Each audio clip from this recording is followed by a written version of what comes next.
Paz e graça, meu querido amados irmãos, vamos adorar o Rei dos Reis, Senhor dos Senhores.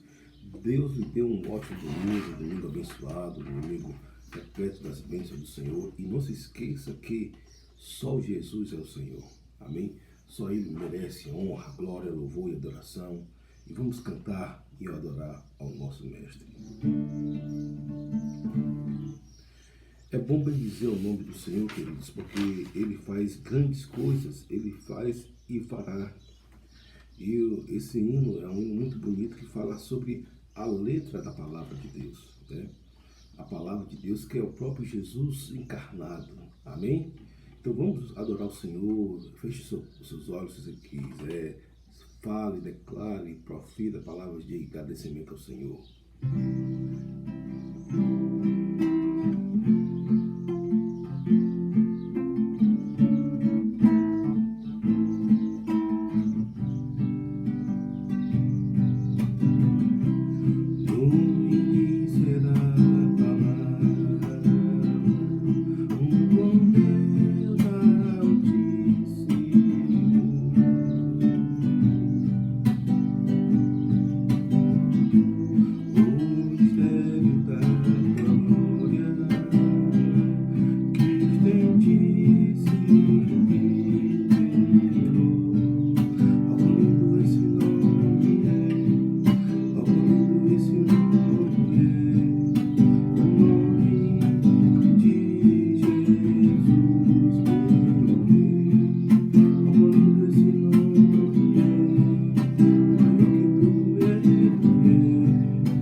Graças a Deus, bom é louvar o Senhor e adorar o Senhor na beleza da sua santidade. Queridos, hoje nós vamos falar sobre um espírito que tem atormentado muitas pessoas, que é o espírito do medo. A Bíblia diz que No amor não há temor. Antes, o perfeito amor lança fora o medo. Algumas traduções vão dizer todo medo. Porque o temor tem consigo a pena, e o que teme não é perfeito em caridade, ou não é perfeito em amor. Queridos, quando você está ciente daquilo que Deus tem na sua vida, você não vive por sentimentos. Você vive por aquilo que você sabe que é certo. O perfeito amor, ele lança fora todo medo. Porque o medo é um espírito que vem travar a vida das pessoas. O medo é um espírito que vem intimidar a vida das pessoas. E, portanto, o homem de Deus, a mulher de Deus, ele tem que ser revestido de coragem e de amor para resistir ao medo. Agora, você não vai ter a ausência de medo, mas você vai controlar sempre o medo. Porque o medo é um espírito derrotado por Cristo Jesus. Aí você vai ver aqui, não amamos a Ele porque Ele nos amou. Nós amamos a Ele porque Ele nos amou primeiro. Cristo, queridos, nos amou primeiro. 1 Coríntios, 1 João 3,16, porque Deus amou muito a maneira que deu seu Filho unigênito para que todo nele crê não pereça, mas tenha vida eterna. Então, logo Jesus, Ele nos amou primeiro.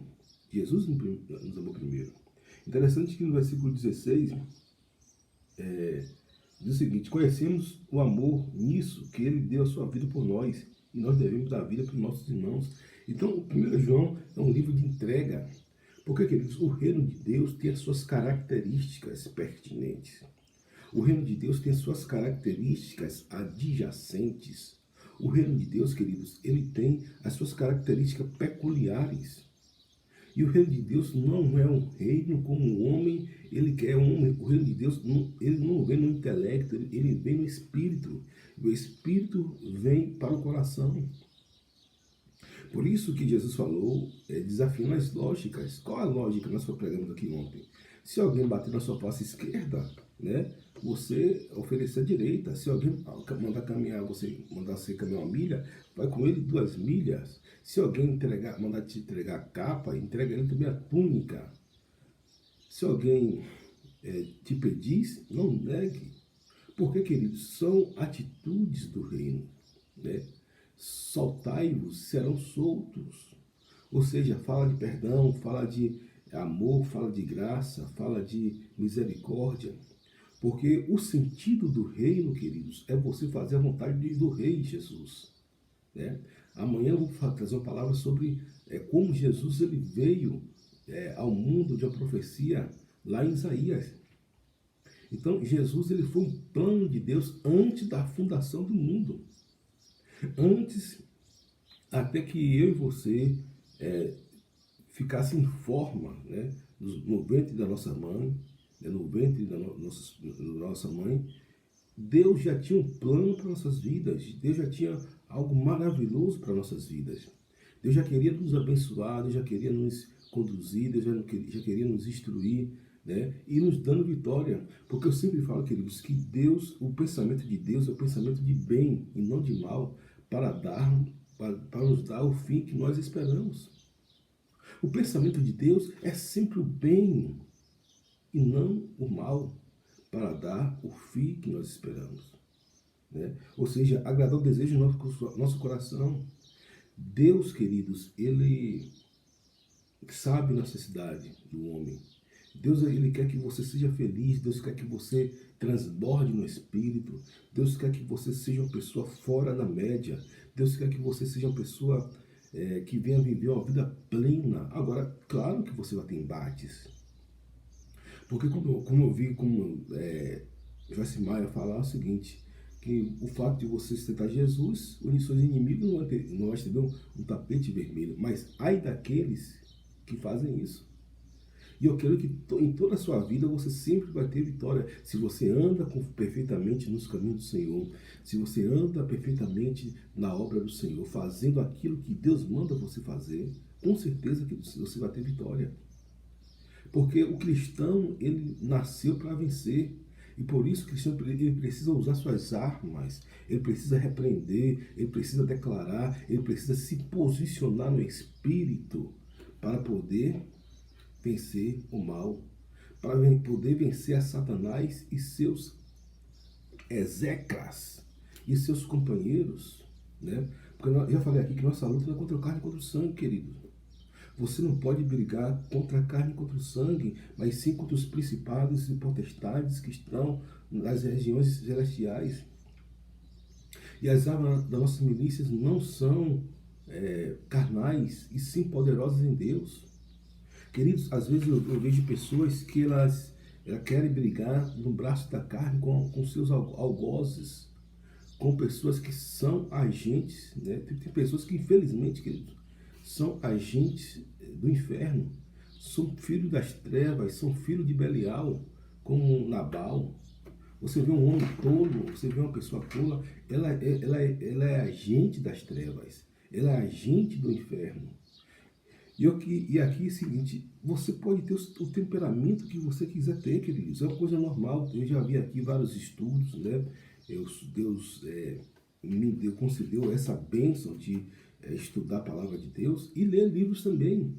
E um dos livros que eu sempre gostei foi aquele de Tina Raia, Os Temperamentos Transformados. Agora, uma coisa é o seguinte, qualquer que seja o temperamento, aonde a pessoa deixa o diabo entrar, é terrível, queridos. Seja no melancólico, seja no sanguíneo, seja no fleumático, seja no colérico, o diabo entrou, acabou. Por isso nós devemos ser moldados pelo Espírito Santo. Por isso nós devemos ser transformados pelo Espírito Santo. Por isso nós devemos ser transformados, transladados pelo Espírito Santo. Moldar o nosso caráter, moldar a nossa vida, nosso modo de vida. Por quê, queridos? O que nós precisamos é entender a palavra de Deus. Muitas pessoas, queridos, pessoas evangélicas, ela ganha inimigo de graça por dizer que é evangélico. Ela ganha inimigo de graça porque ela faz a vontade de Deus. Ela ganha batalhão de inimigos porque ela anda segundo a palavra de Deus. Então tem pessoas que têm esse padrão e o diabo se levanta. E a Bíblia fala, horrenda a coisa cair na mão de Deus vivo. Né? O diabo, eu sempre falei aqui da história de Scar e Simba. Simba é uma história do Rei Leão, você sabe. Aquele leãozinho pequenininho, bonitinho. E só que Scar, que era irmão de Mustafa, né, que era o rei poderoso da selva, que era o leão pai, o pai de Simba. Mustafa era um rei bom, um rei amigo, um rei do bem, cheio do Espírito Santo. Aí Scar era um homem cruel, pérfido, sórdido, ruim, um homem invejoso, cheio de orgulho em si mesmo, cheio de prepotência, cheio de vaidade, e queria dar um golpe. O que foi que ele fez? E Mustafa tinha um amor muito grande por Simba. Aí o que ele fez? Ele bolou um plano, matou o irmão, Estafa, né? Scar matou Estafa e acusou Simba de ter matado o próprio pai. Né? Uma criança indefesa, né? No filme, uma ficção, mas que retrata muito a realidade. E aquele bebezinho de leão fugiu. E outra coisa, ele mandou as meninas correr atrás de Simba, para matar Simba. Né? Aí pagou para as meninas matar Simba. Né? As hienas são os puxa-sacos, são os bajuladores, né, de Scar. E tudo ficou bem, queridos. Aos olhos do humano, tudo ficou bem, mas aí isso é um filme que retrata a realidade. O que foi que ocorreu? Depois de um tempo, Simba cresceu, né? Deus, ali, eu creio que é uma visão também cristocêntrica, porque, queridos, um homem de Deus, ele traz experiência para tudo. O homem de Deus, ele vai ver um pé de árvore e Deus vai esperar ele. Se as pessoas não têm experiência com Deus, é como diz um pastor veterano, é porque as pessoas estão secas no seu espírito. Eu tenho experiência com Deus em tudo, queridos. Em cada situação, Deus me ensina uma coisa. Em cada momento, Deus me ensina uma coisa. E aí, queridos, nesse filme, a verdade veio à tona. E as pessoas já sabiam que era Scar pela sua própria condução, pelo seu próprio meio de conduzir as coisas, o seu orgulho, o seu ego, Alguém já dizia que o ego é uma arma contra o próprio corpo. E Scarpa ficou ali o tempo que foi necessário para sua própria condenação. Porque, queridos, nada podemos contra a verdade além da verdade. E o que foi que aconteceu? Simba voltou dando a volta por cima. Encontrou pessoas proativas, pessoas que acreditaram nela, e viu a maldade que Scar e as meninas fizeram. Pessoas sórdidas, pérfidas, malvadas, cruéis, que deixaram a inveja entrar dentro do seu coração, que deixaram o rancor, o ciúme, a vingança entrar dentro do seu coração. Queridos, é como Deus falou para Caim: Caim, já preguei isso aqui, Caim, cuidado. Cuidado, Caim. O pecado está à porta, cuidado. Aborte esse pecado, para que você não venha prejudicar o seu próximo, para que você não venha prejudicar o seu irmão. Mas Caim não. Caim, ele se embruteceu. Ele falou: vou arrebentar com meu irmão. Eu vou destruir meu irmão. Infelizmente, matou o irmão dele, mas pagou um preço altíssimo. Altíssimo. Altíssimo. Então, queridos, o que nós precisamos entender é que Deus, ele vê todas as coisas. Deus vê todas as coisas. Interessante que uma das armas da palavra do Senhor é o amor. Você quer ter sucesso na vida, queridos? Ame as pessoas. É o evangelho do reino. Ame as pessoas do jeito que elas são. Ame as pessoas do jeito que elas são. Agora, o amor não significa que você vai tolerar pecado, não é isso. O amor não significa tolerância do pecado. Né? Se alguém diz eu amo a Deus e aborrece seu irmão, é mentiroso. Pois que não ama ao seu irmão, ao que viu, como pode amar a Deus a quem não viu? Queridos, se o camarada diz que ama a Deus, mas aborrece seu irmão, faz mal ao seu irmão, na primeira oportunidade faz igual a Scar, joga Mustafa de cima do precipício, queridos, e diz que ama a Deus, que amor é esse? Que amor pérfido e sórdido é esse? É para se pensar. Que amor infeliz é esse? Que deseja sempre o mal ao seu irmão, que deseja sempre a vingança do seu irmão. Que amor cruel é esse? Né? Então, o amor, queridos, ele não tem como ler contra o amor. Por isso que as pessoas falam, quando as pessoas falam eu tenho um Deus no coração, não pense que essas pessoas estão atraindo para si benevolência, não. Eles estão atraindo para si condenação. Antes ele dissesse que era um ateu, antes ele dissesse que era uma pessoa, né, que não queria conta com Deus. Né? Não que afrontasse Deus, mas que queria conta com Deus, se fosse um ateu. Por quê, queridos? Porque Deus não se deixa escarnecer. Deus não se deixa escarnecer. Uma pessoa falando isso é porque ela está escarnecendo o nome de Deus. Né? E a pessoa que não nasceu de novo, é como ouviu a frase de Charles Spurgeon. Ele fala o seguinte: eu não quero saber se você é batista, não quero saber se você é metodista, não quero saber se você é assembleano, não quero saber se você é pentecostal ou não é pentecostal, não quero saber se você é batista ortodoxo, batista tradicional, batista pentecostal, não quero saber se você é adventista, não, eu quero saber se você nasceu de novo. A Bíblia fala que só vai entrar no céu aquele que nasceu de novo. É necessário você nascer de novo. Deus falou para Nicodemos, o doutor da lei. Então, queridos, tem gente que fala, é como diz a Bíblia é clara, aquele que se diz que ama a Deus e aborrece seu irmão, está em trevas. Se alguém diz eu amo a Deus e aborrece o seu irmão, é mentiroso. Algumas tradições vão dizer está em trevas. Se eu digo que amo irmão fulano, irmão beltrano, irmão tetoniano, e aborreço e prejudico meu irmão, e tenho ódio do meu irmão, eu nutro aquele sentimento pérfido de vingança, de ódio, de rancor, de ira, e a primeira oportunidade lanço no derradeiro abaixo, no precipício abaixo. Que amor é esse? É um amor pérfido, é um amor sórdido, é um amor diabólico. Se pode dizer que isso se chama amor? Não. O amor, queridos, ele coloca fora todo medo. E por isso que você tem que ser corajoso. Deus nos deu espírito de coragem. Você não vai ser uma pessoa tirana, cruel, perversa. Pelo contrário. Agora você tem que ter o espírito de coragem, queridos. Porque o amor, ele lança fora todo medo. Você precisa ser um homem de Deus, uma mulher de Deus de coragem. Como o povo fala, de sangue nos olhos, igual a Paulo, respeitando todo mundo, porque as pessoas pensam que as pessoas que são os homens mais corajosos dessa terra, querido, foram os homens de Deus. Os homens mais corajosos dessa terra não foi nenhum desses homens que a gente vê aí, até desses filmes que a gente vê aí, não. Os homens mais corajosos dessa terra foram os homens de Deus. Agora, os homens de Deus, ele tem princípio, tem valores do reino. Ele não trabalha de uma forma aleatória, de uma forma tola, de uma forma desequilibrada, não.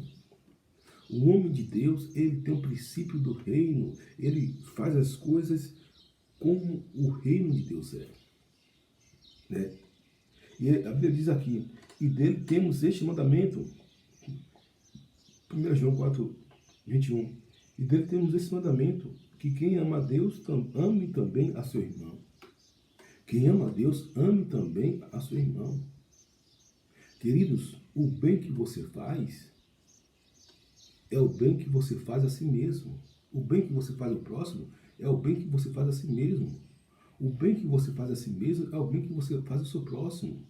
É quando você ora, é quando você coloca diante de Deus. Agora, uma coisa é o seguinte, que eu sempre falo. Se você não chegou a esse nível, procure ajuda. Procure arrepender. Procure desfazer daquilo que você fez de forma errada. Porque muitas pessoas, queridos, têm, infelizmente, se comportado assim.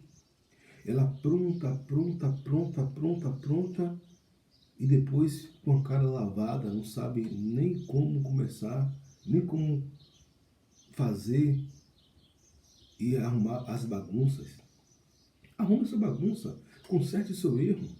Ah, mas eu não errei não, isso na sua cabeça. Mas as pessoas, todo mundo vê que você errou.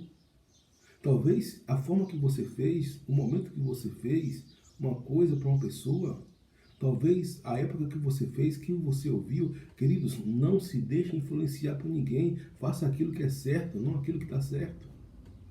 Faça aquilo que é certo, não aquilo que dá certo. Não se deixe influenciar por ninguém. Por isso que muitas pessoas elas acabam caindo do cavalo, porque vai pela cabeça das pessoas e agem no ímpeto da raiva, no ímpeto do coração. Então faça o que é certo, querido, porque Deus, querido, ele toma partido. Deus toma o meu partido, Deus toma partido de pessoas que estão em sua volta. E Deus, ele fala o seguinte, que ele coloca uma barreira de fogo para lhe proteger, anjos ao seu redor para lhe proteger.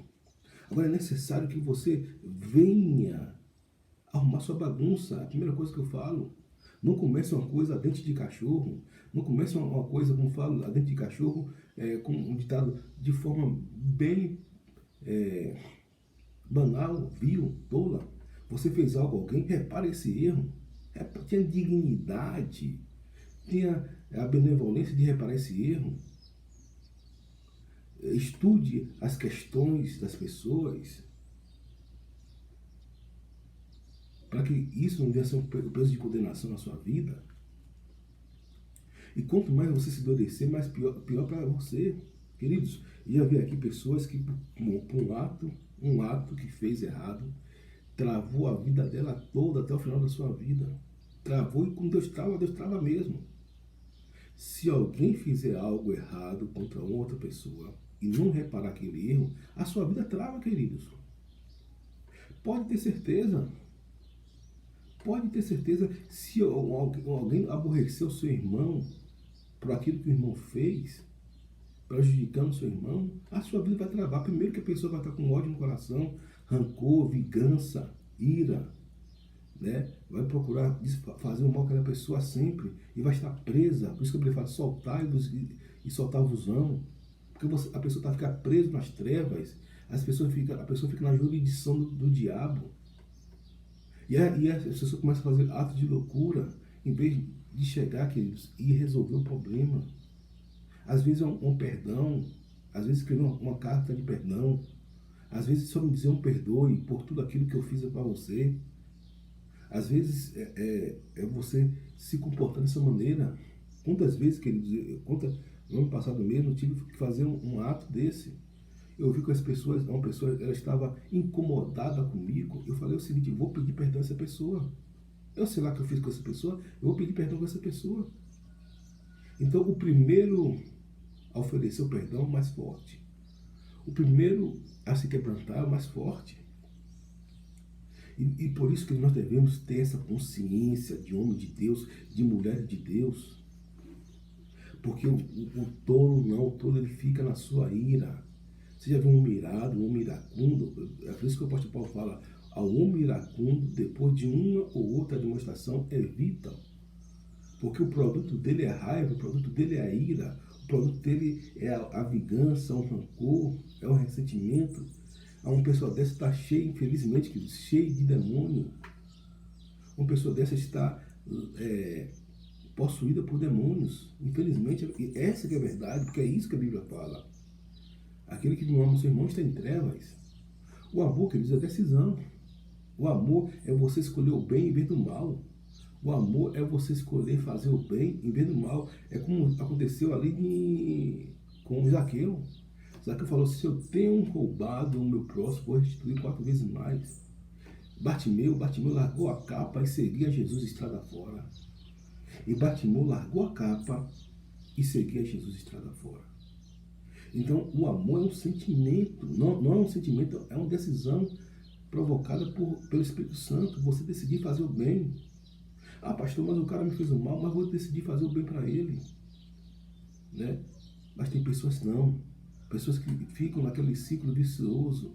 Só querem vingança, só querem vingança, só querem vingança. Ira, ira, ira, rancor, rancor, rancor. Ressentimento. Lance fora isso, queridos. Vivam uma vida leve, livre e solta, como eu coloquei aqui. Leve, livre e solta no Espírito. Viva uma vida leve, livre e solta no Espírito. Você pode ir para lugares altos. Você pode cumprir os seus propósitos na sua vida aqui nessa terra. Não seja um espetáculo para o diabo.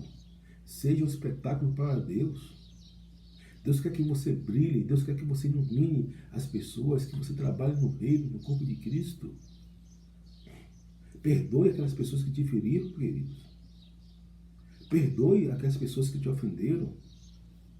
Perdoe aquelas pessoas que te magoaram, perdoe. E libere perdão também. Libere perdão.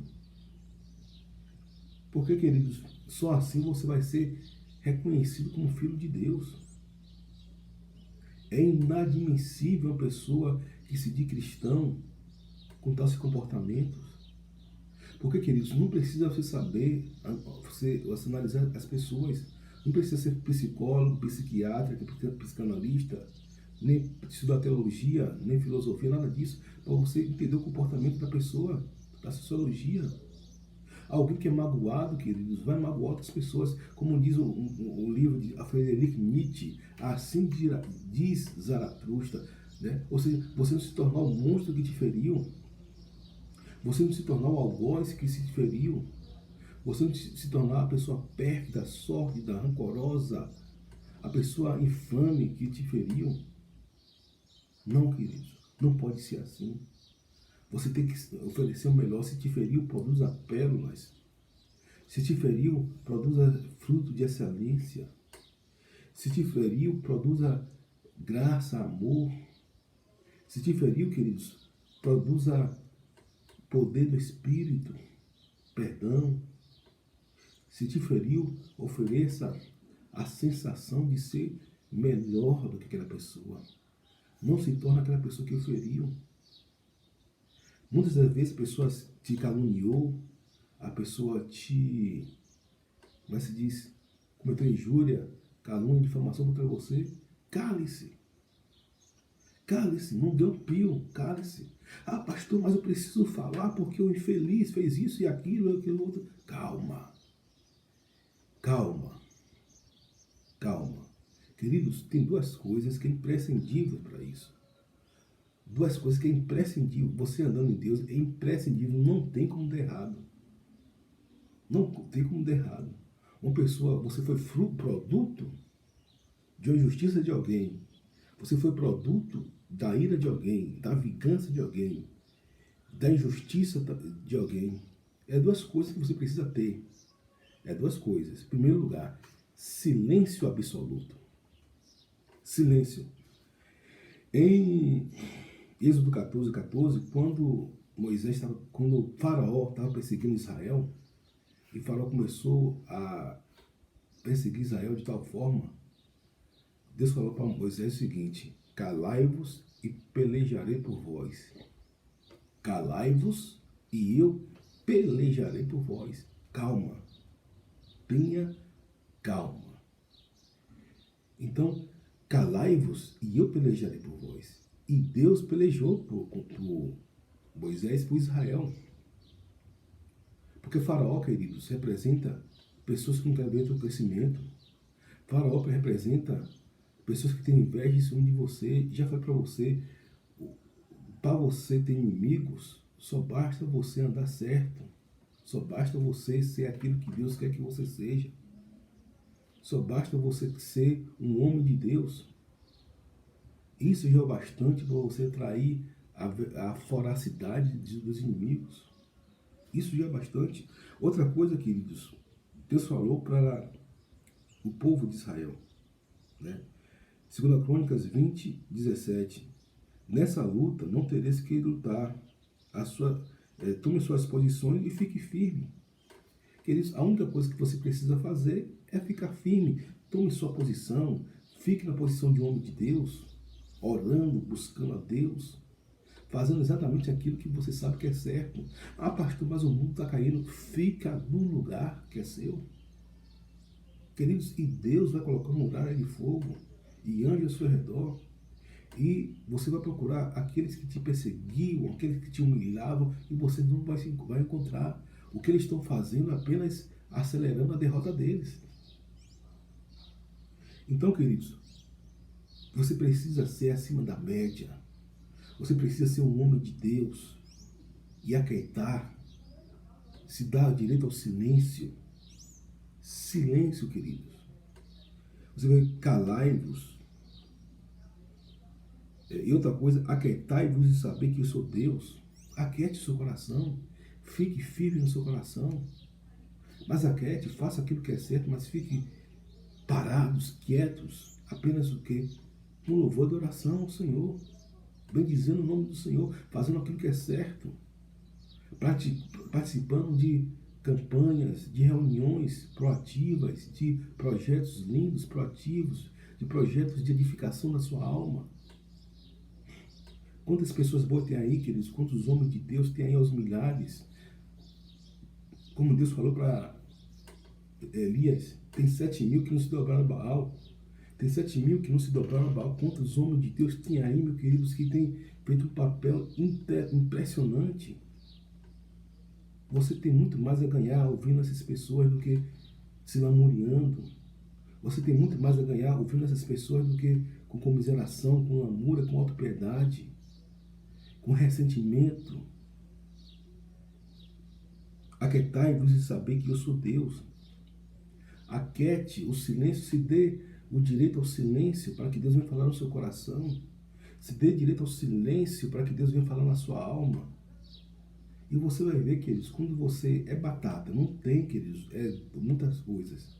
É duas coisas que é imprescindível. Você se calar, ficar em silêncio, não falar nada, só fazer o bem, como nós estamos vendo aqui, o silêncio. E o tempo vou falar depois. E Jeremias 1:19, pelejarão contra ti, mas não prevalecerão, porque eu sou contigo. Queridos, ninguém prevalece contra o servo do Senhor. Ninguém prevalece contra aquele que Deus ungiu, que Deus chamou. Ninguém prevalece contra aquele que Deus tem chamado. Ninguém. Aí eu trago aquela pregação que eu falei aqui. Quem contendeu com Deus e teve paz?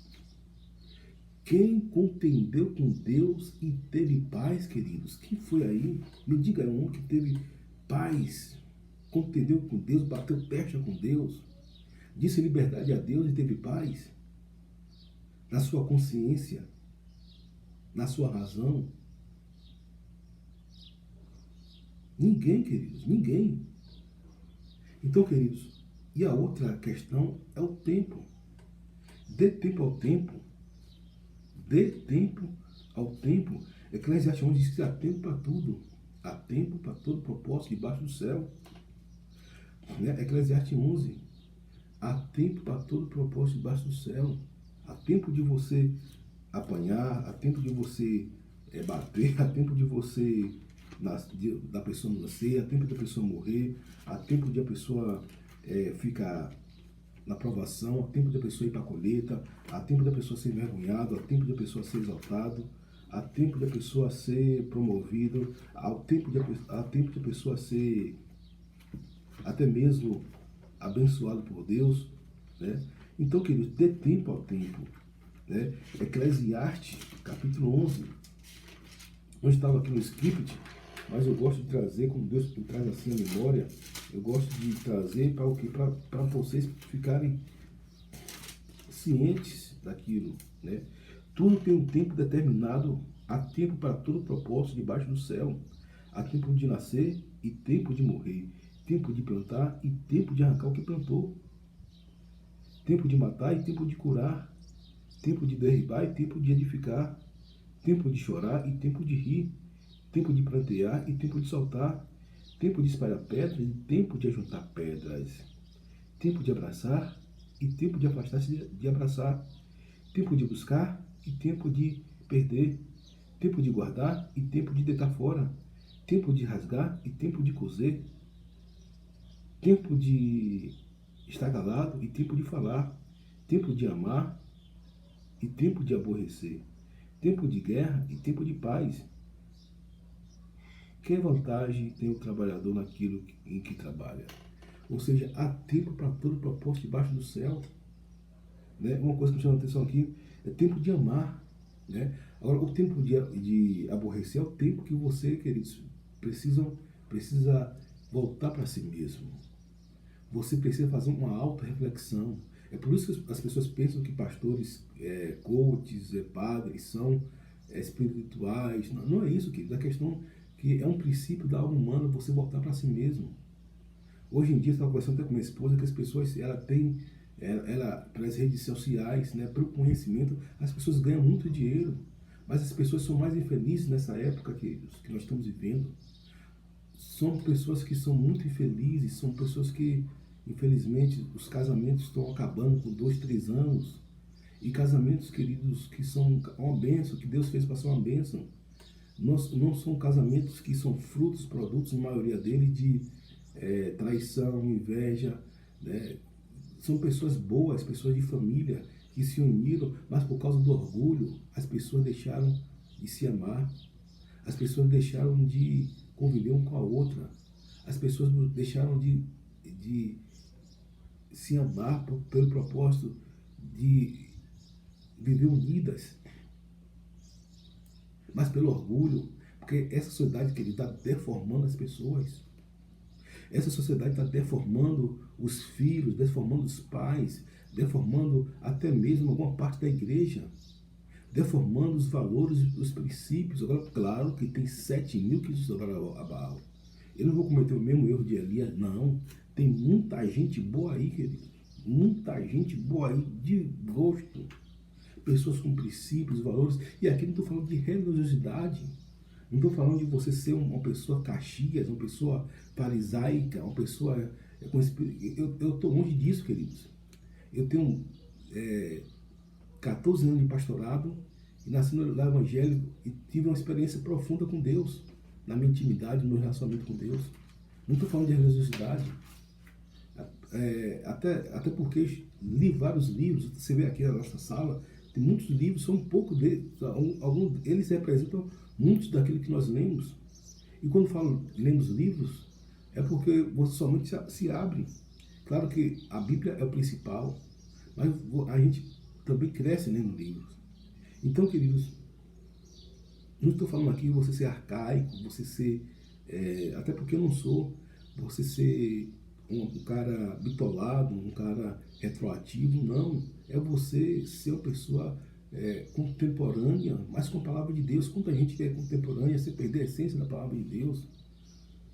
Quantas vezes as pessoas contemporâneas sem perder a palavra de Deus. Eu estava vendo um testemunho, né, de um homem chamado Pastor Lipão.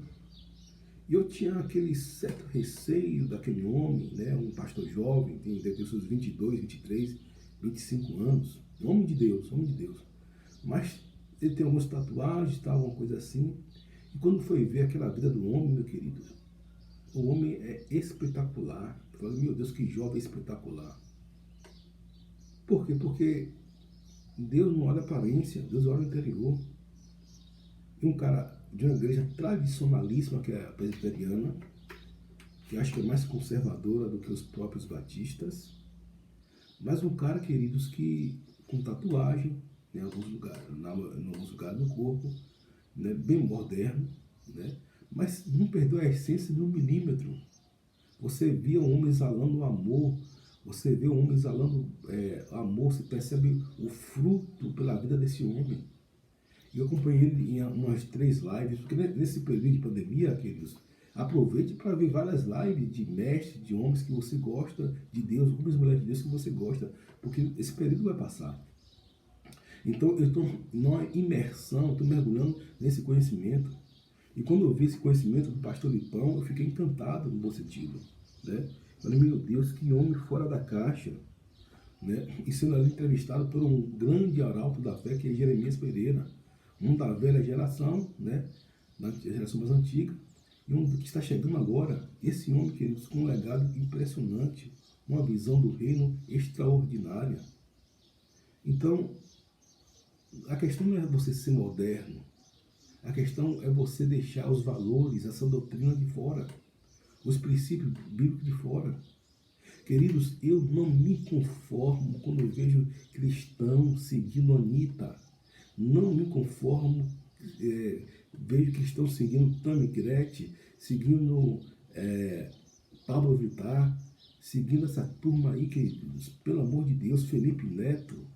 Não me conformo. Não estou dizendo que você vai seguir uma pessoa, uma personalidade pública, não é isso. Mas essas pessoas são pessoas que vão de encontro com a palavra de Deus. Ah, pastor, mas tem gente na igreja que é isso e aquilo. Aí já é outro papo. Aí vamos disciplinar a matéria. Eu gosto de disciplinar a matéria. Por quê? Porque quando você conversa, na dialética, alguém coloca sempre uma coisa para poder justificar o seu erro. E erro não tem justificação, queridos. Erro se trata. Erro se corrige. Erro tem uma metanoia, tem uma mudança de vida. Erro tem uma solução. A questão não é você errar, é você continuar no erro. Todos nós erramos, todos nós vamos errar como seres humanos, mas nós não podemos continuar no erro, não podemos justificar os nossos erros. Não, isso não. Quem disse? Não, senhor. Nós devemos fazer acontecer. Nós devemos ter a metanoia, o arrependimento, a conversão, nascer de novo. Então, tem tantas pessoas boas aí no mundo evangélico. A igreja é uma coisa linda, queridos. Eu, quando estudo a igreja, eu fico encantado. Eu fico deslumbrado. Quando eu vou estudar, não somente se detendo apenas a Bíblia. Claro que o bojo é a Bíblia, eu parto da Bíblia, o sentido de tudo é a Bíblia. Mas quando eu vou estudar alguns livros dos pais da igreja, a história da igreja, quando eu vou estudar alguns grandes homens na igreja, eu fico encantado, queridos. Eu sou apaixonado pela igreja do Senhor Jesus. E quero ser um simples servo e nada mais de levar a palavra de Deus, de ser um arauto do Senhor, de me deixar ser usado por Deus com o talento que Deus me deu, da forma que Deus me escolheu para ser. A igreja é algo extraordinário, algo sublime, queridos. É algo que nós devemos exaltar o nome do Senhor pela igreja do Senhor. E me lembro aqui quando eu comecei a minha carreira na pregação, vindo de um lar evangélico, vindo de uma casa evangélica, vindo de um pai extraordinário, uma mãe incrível, de uma igreja poderosa, dando meus passos de fé e fazendo parte desse corpo. Porque, queridos, o sentido da vida não está naquilo que eu possa fazer, mas naquilo que eu devo fazer para abençoar as pessoas. Às vezes, o abençoar a pessoa é um simples telefonema. O abençoar a pessoa é você dar uma simples caneta para ele. O abençoar a pessoa é você dar um abraço. O abençoar a pessoa é você dar um copo d'água. O abençoar a pessoa é você escrever eu te amo, ou eu me perdoe. O abençoar a pessoa é você caminhar 1 milha a mais. Por isso que eu lancei um desafio de 40 dias para mudar as vidas das pessoas com aquilo que Deus me deu, com a experiência da minha história de vida, com a experiência daquilo que Deus me deu, que eu sei que é bom, porque o ser humano ele é espírito, alma e corpo. Aí nesse desafio, eu mando os participantes ligar para alguém, abraçar alguém que ele ama, evangelizar alguém. Coisas simples, como diz o livro, é o poder do pouco. E a pessoa que pratica, assim, queridos, eu sei que muitos não vão, mas o que se pratica vão ter sua vida mudada. Eu mesmo tenho vida mudada fazendo isso. Fazendo exercício físico, porque nós somos templo do Espírito Santo, nós devemos tratar o nosso corpo é templo do Espírito Santo. O nosso corpo é templo do Espírito Santo. A Bíblia fala que aquele que deve destruir o templo do Espírito, Deus destruirá. Fazendo coisas proativas, fazendo coisas extraordinárias, assim deve ser a nossa vida, querido.